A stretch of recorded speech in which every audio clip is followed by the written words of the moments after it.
Welcome to another edition of the Hgp Sportscast. We start with some Guinness Street football.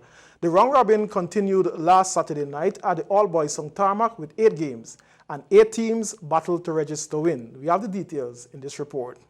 The night started with a drawn game between Lane Avenue and South Sophia, scoring 1 goal each. Upsetters lived up to their name when they faced West Back Road and held them to a 2-1 victory in an upset win. Game 3.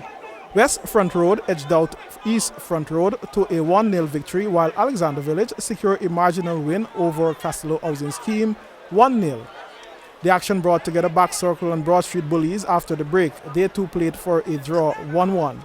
Scoring goals was restricted in the game between All Boys Sung B and Stevido at regulation. The matchup ended in a drawn affair.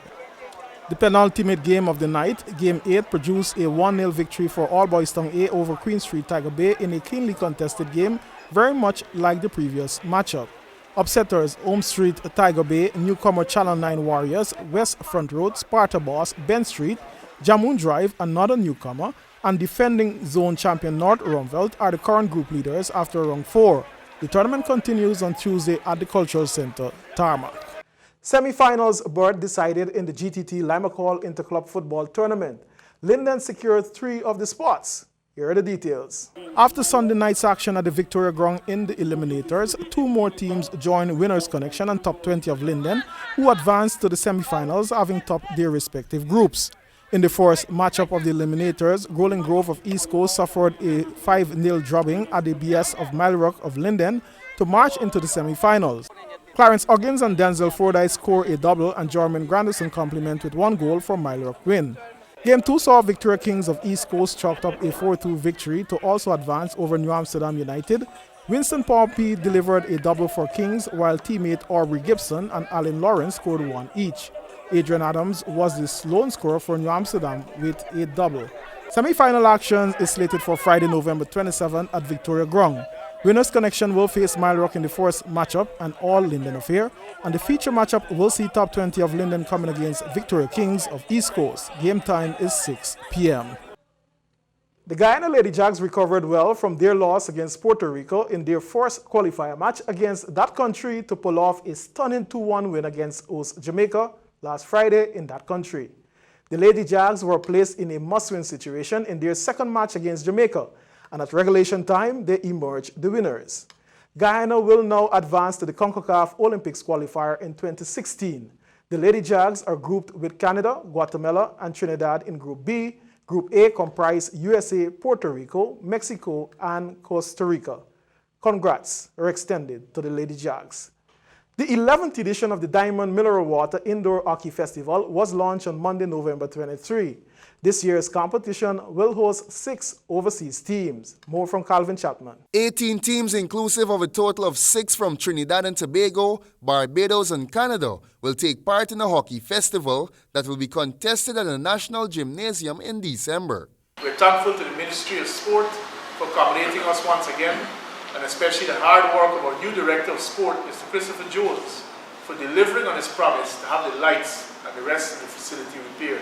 This tournament, which began in 2004, has some worthy longevity regionally. Although I've not been able to verify this, this is likely to be the longest running indoor hockey competition in the region, and certainly among the longest, both for indoor and outdoor versions of the game.